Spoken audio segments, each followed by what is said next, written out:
after the punt return that wasn't from Cooper DeJean? Well, we get to hear from the Big Ten Director of Officials, Bill Carollo. Does that calm our nerves?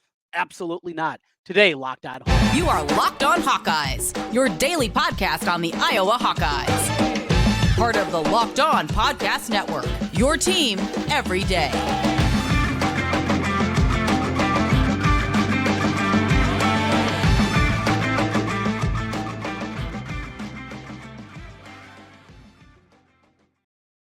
Welcome in. I'm Trent Condon, and this is the Locked On Hawkeyes podcast. Thanks for making Locked On Hawkeyes your first listen every day. We're available wherever you get podcasts. You can also find us on YouTube. Hey, while you're there, make sure you hit that subscribe button. Just takes a moment.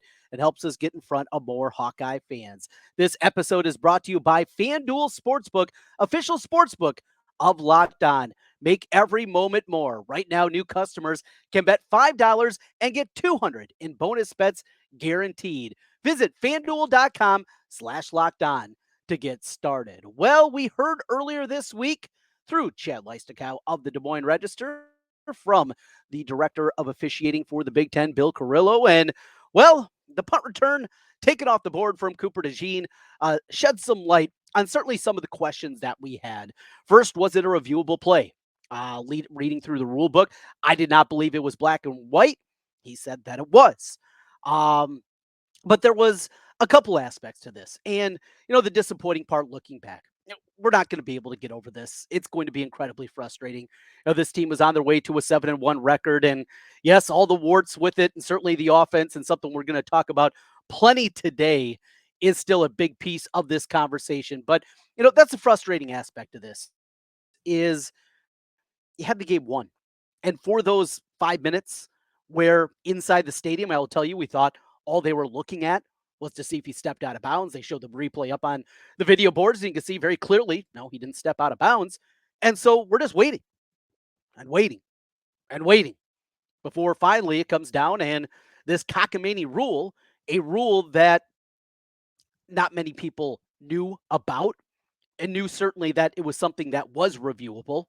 I also disagree with his interpretation of the rule book. Now, he's a director of officials. We're talking about semantics here. But the most frustrating part was this part. And Chad Leistikow did a great job with this, then asking, I think, all the pertinent questions as it pertained to kind of all the different things that we were wondering.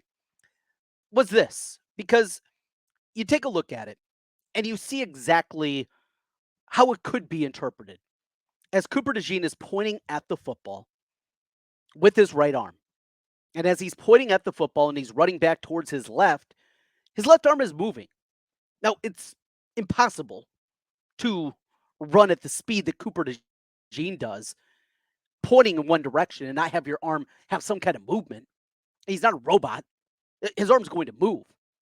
And just try it out. Go to your backyard. Go to the park. See if you can do that. And see if your arm, your left arm, as you're pointing, isn't going to have some kind of movement. That aside. And there's that angle from the top, from the end zone, that you can see very clearly. Yeah, there is movement with the hand. Now, I personally don't believe that it was a fair catch signal or even an invalid one, but that's what they maintain. And this is very much support your guys. Look, I talk to a lot of officials. I have some of my best friends are officials. Stat Boy is an official. All right. You know him from the podcast. We have plenty of officials. And they like to support their own. So be it. That's kind of any walk of life, right? You support people, for the most part, inside your profession. And the same thing is happening here. But this is the quote from Bill Carollo of the Big Ten, Director of Officiating. Quote, if you look at ground video of it, you might say this doesn't look like much of a wave. But if you look at the high camera view over the top, he's actually waving. Here's the problem, Bill. The players are not playing in a blimp. They're not hanging out on a hovercraft. The players are not elevated over the field. It's at ground level. It's at field level. And when you see that video, and you see the picture, and you see the video from there, you see very clearly that there was no intent, that there was no motion. There was nothing that would lead the Minnesota defenders on the punt team to believe that he was calling for any kind of fair catch. And then we get into this gray area, and indisputable visual video evidence. That's a term that we've heard now for decades, right? Indisputable. Well, I think here we are 3 days afterwards, and we know that this is definitely disputable, right? We can definitely have this dispute about the way this played out. Here we are. Nothing's going to change. I was 6-2. I was still in the driver's seat for a Big Ten West title. Now, any wiggle room that they had is gone. Ohio State plays Wisconsin this week. Figure that's going to hand the Badgers another loss. Gophers still have them. Also, the Buckeyes on their schedule the remaining way. Iowa finishes up with Northwestern, Illinois, Rutgers, Nebraska. Not exactly murder's row. Look, it's a bad division. There's no two ways about it. It's an awful division. And maybe the worst division out of Power 5 conferences that we've seen in the current structure of college football. I don't think that's hyperbolic. It's awful. It's brutal. But you still could have got there. And the excitement of last week and the excitement of that moment with less than a minute and a half to play, that excitement was taken away by an interpretation of the rules that is gray area. They put up the stiff upper lip. That's what they do. That's supporting your own. I get that. Indisputable? Absolutely not. Not even close. Now, with all that being said, you look at the drive chart, and he had 2 yards of offense in the second half. The box score gives them 12 yards of total offense in the second half. Either way, it's garbage. This offense is garbage. It has been garbage. You have an incompetent offensive coordinator, and the question becomes, will there be change? We'll talk about that. We will not hear from Brian Ferentz this week. We will not hear from the coordinators as we normally do from a bye week. What's up with that? Little protection. Frustration, anger, a bye week. Doesn't sit very well with me. And that quote from Carollo definitely didn't sit well. Well, if you look at the ground video, yeah, that's where they play. Come on. Give your head a shake, Bill. Live in reality. Unbelievable. We got a lot more here, including, speaking of the Big Ten West, getting to Indianapolis. It's still a tall task for this team and this offense. And what do they need to do at the quarterback position? There is no doubt a change needs to be made. Iowa needs to do something incredibly different at the quarterback position if there's going to be any chance of getting into Indianapolis. We'll do that as we continue Locked On Hawkeyes. Today's episode is brought to you by Jase Medical. There is a ton going on in the world today. Uncertainty, you just never know, and it's important to be prepared. You have here in Iowa, we know you have tornadoes. We had the derecho a couple of years ago. You have flooding that happens. All kinds of things can happen here, and it doesn't matter where you are in the United States, across the world. There's so much uncertainty out there. I just think back, I was on family vacation back this summer. My sister-in-law and my mother-in-law and my niece, they were out. We were in the mountains, up in the Smoky Mountains over in Tennessee. They got lost, and they did not have communication. There was no cell service where they were. That is an incredibly scary situation. All these different things, they lead to supply chain shortages for medications or the inability to get medications in a timely manner. The Jase case is a personalized emergency medication kit, and it contains 5 essential antibiotics to treat the most common and deadly bacterial infections. It's something that absolutely you want to have for peace of mind for you, for your family. What is happening? You can customize your case and add additional life-saving medications based on your own unique needs. Jase Medical now offers that customability for your Jase case with dozens of add-ons, and they're always expanding as well.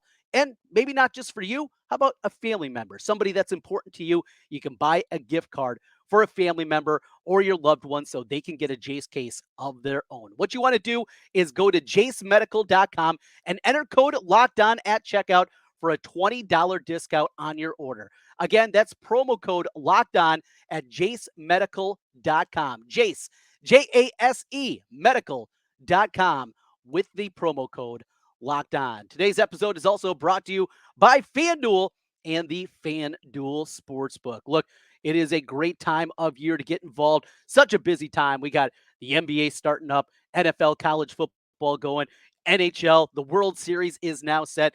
It is a great time to get involved with FanDuel. Snap into NFL action with FanDuel. It's America's #1 sportsbook. And right now, new customers out there, you can get $200 in bonus bets guaranteed when you place a $5 bet. That's $200 in bonus bets, win or lose. If you've been thinking about joining, no better time to get in on the action. And the app, it's super easy to use. Not just the point spreads, which are great, but they got player props, over-unders, and so much more. Visit FanDuel.com/lockedon and kick off the NFL season right. FanDuel, official partner of the NFL. Trent Condon back with you again on the Locked On Hawkeyes podcast. As always, thanks for making Locked On Hawkeyes your first listen every day. Well, speaking of FanDuel, the odds have been updated to win the Big Ten West. Yes, somebody will still represent the West in Indianapolis for the final year of the divisions, and a little bit of a change. Well, a pretty major change after last week. Iowa was the favorite. If you're watching on YouTube, you can see it right there.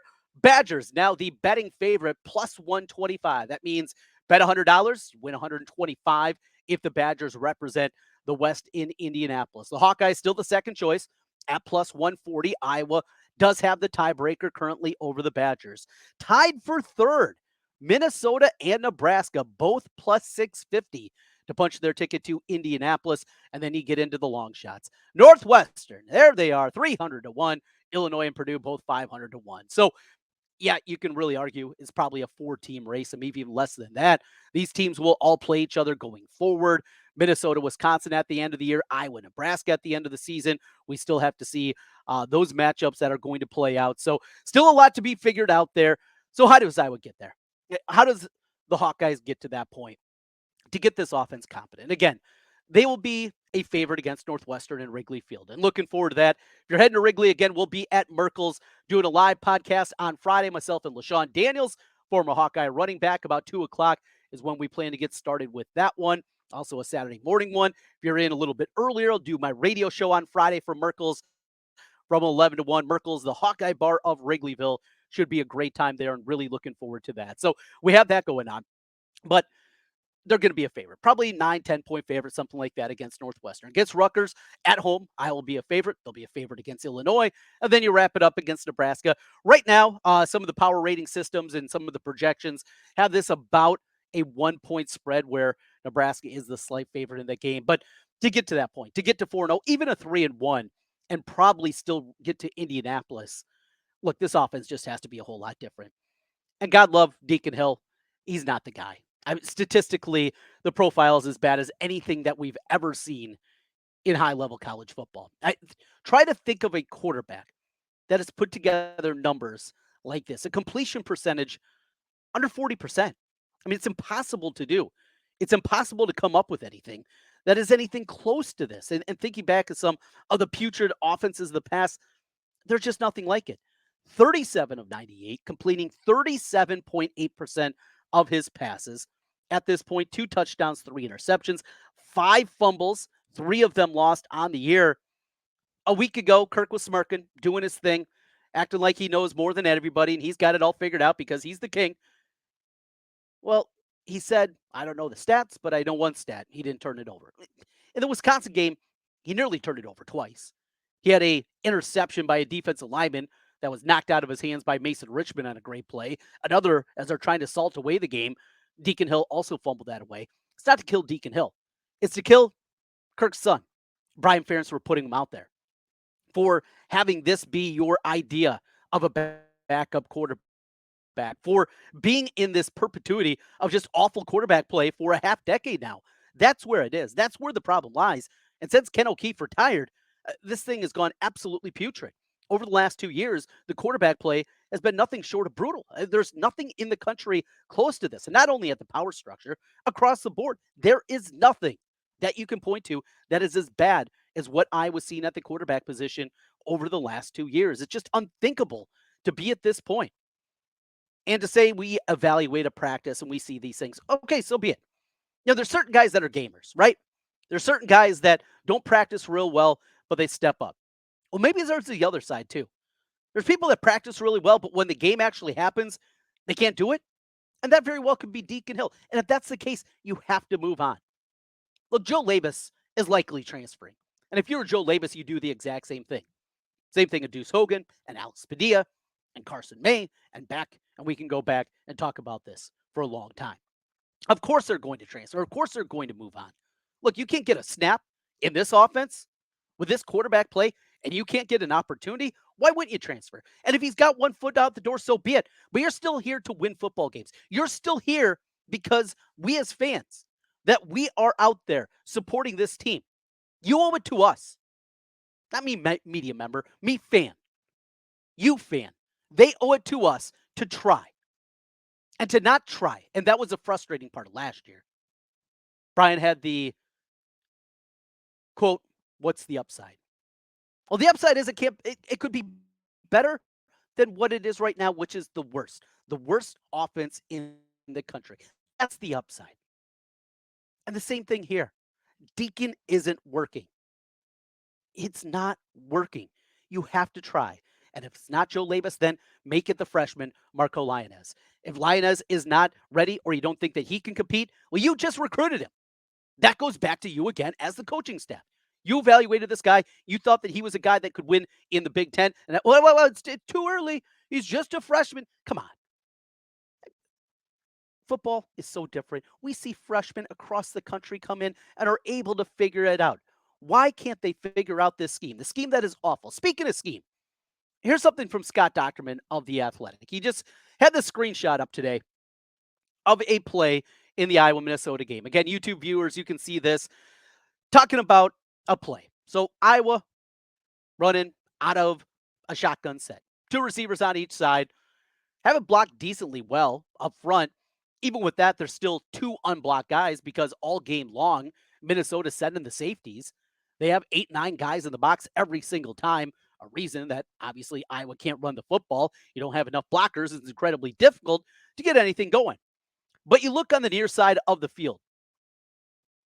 There is a cornerback playing off the wide receiver, 8 yards. This is 2 steps after the snap. You RPO this thing. You hold it in that running back, have the safeties commit, pull it out, and chuck it out there. Not only do you have a first down, the thing might go for 6. There is nobody in the middle of the field. Is Iowa willing to do that? Of course not. God forbid they try. Let's just keep beating our head against the wall and doing the same garbage time in and time out. It's the same stuff every single time. Brian Ferentz said during that press conference, when we did get him during the bye week a year ago, Brian talked about that he's going to go down with the fight, right? He's not going to quit. He's not going to walk away. Okay. We know he's not going to be fired. Should he? Yeah. Should he last year? Of course. Will he this year? There's another question. But he's not going to quit. He's not going to resign. He's not going to walk away. He's going to fight. Well, if you're going to fight, don't you try? Don't you try to do something different? You've doubled and tripled and quadrupled down on the same garbage time in and time out. Your concepts do not work. Your passing offense does not work. It just doesn't. Are you just going to keep doing the same thing with the same quarterback that is in over his head? Or are you going to try? You owe it to us to try. Will change happen? Probably not. But this is the perfect time for it. Well, if I got the phone call, what would I do? We'll talk about that as we continue here on the Locked On Hawkeyes podcast. Continuing here with frustrations, bye week blues. They are here, no doubt. This is Locked On Hawkeyes. Today's episode of the Locked On Hawkeyes podcast is brought to you by eBay Motors. Passion, drive, and patience. What brings home the winning trophy is also what keeps your ride or die alive.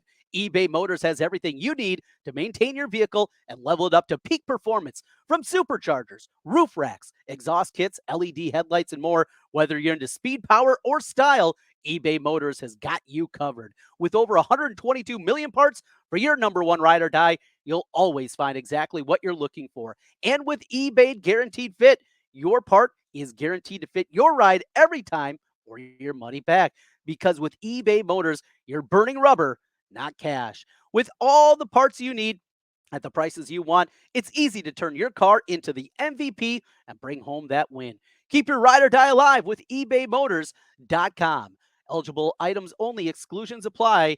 eBay Guaranteed Fit only available to U.S. customers. Trent Condon back with you one final time on the Locked On Hawkeyes podcast. So here we are, right? Frustrated, upset, still lingering. This one's tough to get over. It just is. That's where we are. Tough to get over this loss. And it's tough for a myriad of reasons. So, one other part of this is the rivalry aspect. I've talked about this earlier this week. Every day, as you know, this is my favorite rivalry game. Growing up in North Iowa, family in Minnesota, cousins, family members that went to Minnesota, the rivalry, the pig, just everything. Now, growing up, this isn't hyperbolic. There were more Gopher fans in Osage in the 80s than there were Iowa State fans. This was and is still the rivalry game for me. And then you have that unlikable character on the other side in Phil Fleck. He is so unlikable. And I could go deeper than that. We won't. He's not an easy guy from the outside, obviously, to root for. And you see this losing streak that he had to the Hawkeyes, and Kirk rubbing his nose in it. He had 8 straight wins, 8 straight victories, and that goes away because of the ineptitude of your offense. We're getting ready to face Burt Bielema in Illinois in a couple of weeks. Had 8 straight wins till last year and the 9-6 loss. 222 yards of total offense in that one. Awful, awful quarterback play that day. Nebraska last year at the end of the season. Cooper DeJean gets injured. Give up a couple of big pass plays as backups weren't ready to go. You lose that one. And with it, a 7-game winning streak at the hands of Nebraska. So the Minnesota winning streak's over. The Illinois winning streak is over. Last year, the Nebraska winning streak ended. Last year, also, the Iowa State winning streak came to an end. And there is one thing that you can point to in every single one of those losses. Yeah, offense. Offensively, they are so challenged. So what do? What's the game plan? I mean, the simplest thing is you go to your backup in Joe Labus. You give him a shot, see if he can do something to ignite. He's not a statue back there. He can move around a little bit. He can make plays. If you're scared about him making turnovers, Pro Football Focus has the highest percentage of turnover-worthy plays in the country to one Deacon Hill. Before that, Cade McNamara was not much better than that when he was out there. So this garbage that Kirk tried to spoon feed us last week about, I know there was one number not out there, it was turnovers. Yeah, it's not true. Turnover-worthy plays, Deacon Hill leads the country. And if Joe Labus goes out there and throws some interceptions, you know what? It's not going to be worse than this. But it can't be much worse. And do something else too. Go Wildcat. And the biggest one that we continue to hear and continue to talk about, if you saw Cooper DeJean play at the high school level, I know he was playing 2A football at Odebel to Arthur, Battle Creek, Arda Grove. I get it. I absolutely get it. It's a different level. And is he going to be the pure quarterback? No. But with his athleticism, his short range of motion, the quick burst that he has, he's going to be able to do something. Go Wildcat. Last year, you put a tight end in Sam Laporta as a Wildcat quarterback. You tried. You tried to do something. Why won't you try to do something now? It's a bye week. You have the time. Use your head. Do something. Be one of those coaches that actually evolves. It's not just about your system. It's about giving your team the best chance to win. This is not complimentary football. Kirk loves to talk about, well, it's complimentary football, right? That's not what this is. Not at all. You know what would be really helpful to this team and a big compliment? A couple first downs, a sustained drive, keeping the defense off the field, not having them have to put out the fire every single time. That would be what you're looking for. Instead, we're fed this again. Is this the last year, Kirk? We will see. We got a lot more coming up this week here on Locked On Hawkeyes. We know recruiting is the name of the game. What does this putrid offense do to recruiting? We will talk to our recruiting guru here on the Locked On Network, John Garcia. He'll stop by on tomorrow's podcast. And then on Friday, it'll be LaShawn Daniels, former Hawkeye running back, in his Friday spot. We'll talk about what he's seen with this Iowa offense. Thanks for making Locked On Hawkeyes your first listen every day. We'll be back with you again tomorrow. Until then, go Hawks.